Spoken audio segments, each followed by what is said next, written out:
Alright, this is a little real quick update on the painless wiring harness. I am getting close to wrapping it up. It has been a chore for multiple reasons. The wiring harness is very well laid out. It's very nice. It's just that my brain, wiring is my weakness. I'm gonna kind of go backwards here. So this is the painless wiring. This is a 3-bank relay setup. It's really nice, really simple. One power wire, and you can either use this here. Here are your 3 output wires. So there's 3 different relays. I'm not sure what I'm going to use these for. One is going to be for my booster pump or my fuel pump activation wire. I'm not sure what I'm going to use these other 2 for. I probably don't need both of them, but in case I need another circuit in the future, I've got 2 choices. Another really neat thing about the painless wiring harness is it also has 2 circuits, 2 spare circuits. One needs a ground, which is going to be, this is one of the circuits right here, and I'm going to use this right here for my heat exchanger. Inside the bed here is a giant heat exchanger that cools the supercharger. So one circuit's going to be for that. That is this wire here, and that circuit, this circuit right here, it requires a ground, which I've put the ground on a cutoff switch right here because that heat exchanger pump draws so many amps it will kill my battery in literally a couple minutes. So if for whatever reason, say I am downloading a new tune onto my SCT, I can turn the I can have my key on and turn the heat exchanger water pump off, and that'll keep it from killing my battery so fast. Another neat thing is this right here is in the painless wiring harness, this is another relay wire.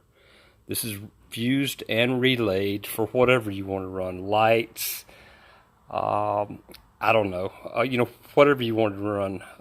So you got maybe an electric fuel pump, whatever.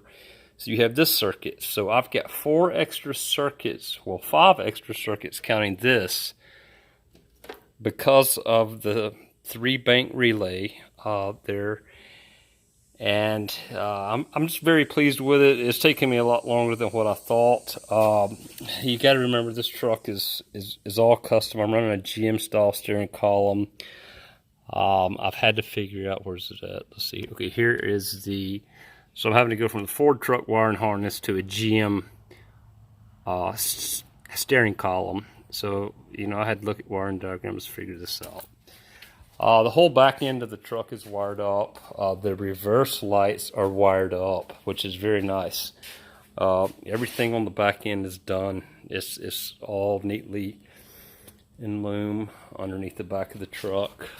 I would say you could see it, but you can't see it because I've done a pretty good job of that. So there it is right there. There's the harness that comes out. And then, so it goes, it's right back of the truck. I doubt you can see it, but anyway. So my tail lights and all that are done. The headlight circuits are all ran. Each wire is labeled so that you know what it goes to. So the majority, all of the wiring harness is up inside the fender. I didn't run it underneath the hood. I run it underneath the fender here where it's nice and tidy. And so that's mostly done. I just got hooked it to my tail lights, and I'm running LED headlights. So I just got to hook up my parking lights, and just obviously, being that I'm running a fuel injected motor, a late model motor, I've got a lot of extra wires. I don't remember what this is. This is I think this is my oil pressure gauge. So I'm trying to utilize here is my oil pressure gauge. You can see it to oil cinder. So I'm going to run this to my oil sending unit for my oil pressure gauge. So that's what's taking me so long. If this was a factory truck, it wouldn't have taken me near as long as it did. And this is kind of off subject, but I have got some good fuel hose. Lately, I've had an issue. It's Parker push lock. My fuel pressure is jacked up so much with the booster pump. This hose right here, it's just busting left and right. So I got some good braided fuel hose running from the tank to up to about right here on the frame rail. But from here forward, I use this cheap stuff, and I'm regretting it. And I'm paying for it now. So I got some good fuel hose. I did choose a Davies Craig fan controller to control my fan. I'm running a Ford Racing control pack. It's been good to me, all except for the fan circuit. The Mustang fan I'm using, it draws I think 70 amps on startup, and it has burned the circuit, the fan circuit. So I'm not using that circuit. I am using this Davies Craig fan controller, which basically it's got a temperature sender that goes in the radiator right here. And I don't have to rely on anything else for my fan. And it's also got an air conditioning, which I've tied it in right here, an air conditioning switch. So when I turn my air conditioning on, the fan automatically comes on. So overall, I am very, very happy with the painless harness. There's a couple reasons I'm not done right now yet. The biggest reason is that I'm under a lot of pressure. I'm about to run this truck at Road America. And if you know anything about Road America, it's a very dangerous racetrack. And so I've got all this pressure. I've got my truck all tore apart, and I've got to finish it. I've got this weekend to finish it because I got some tuning to do on the motor. Engine work is my strong suit. Wiring, not so much.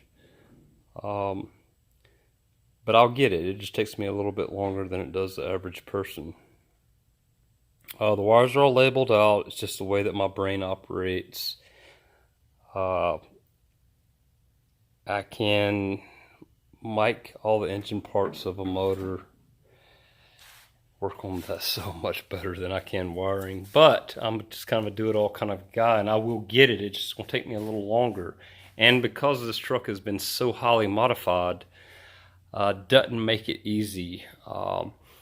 If you have a you know, just a factory F100 67 through 77 Ford F100, you won't have this issue as I do.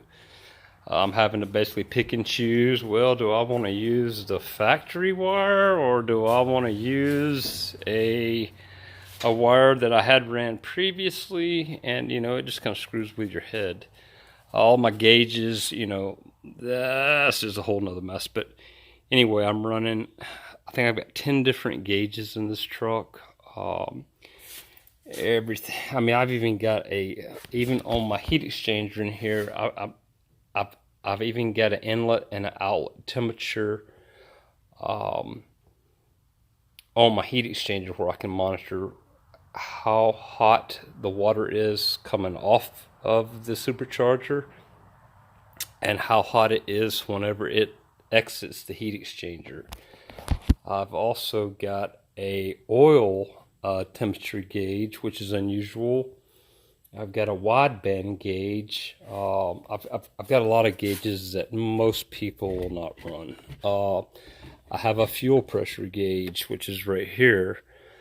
It's just a lot of circuits that most people don't have to deal with. I'm running a wideband gauge, a really highly sophisticated wideband gauge. And being that the truck was put together and I kind of partially took it apart for this harness made it worse. If you're doing a restoration where you get the whole truck apart, and you know, you wouldn't have near as many headaches as I have right now. But that's just where I'm at with it. But I am very pleased with it. You have a ton of leftover wiring. This is all the wiring I've had left over that I've had to cut out of the harness because it was excess wiring. I mean, well, this is for the voltage regulator, and I don't have a voltage regulator, so it's built-in alternator, so I had to cut that out. But all this right here is excess wiring.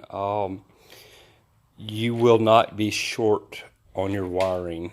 You have more than enough wiring. I damn near got enough wiring to rewire another truck. But and this was just some stuff that I had with the factory 50-year-old harness. I had kind of tapped off of one wire onto some relays, and I had made a little little fuse block there, auxiliary fuse block. But I'm very pleased with it, and it's working out very well. It's just taking me a little bit longer than I anticipated, but there again, I'm under a lot of pressure. I got to have it done this weekend, 100%. I'm confident, and I just want to share with everyone, my thoughts on the painless wiring harness. I think it's a very high quality setup. You can't go wrong with it. It gives you a lot of leadway for, a modified truck, which a lot of people do have. And if it's bone stock, it would probably take you a fraction of the amount of time it's taken me. I'm not a wiring guru. I'm more of a mechanical type of guy. The engine, that is my strong suit there. But anybody can do this, and painless wiring, yeah. So if you're looking into a wiring harness, don't be afraid to give these guys a call.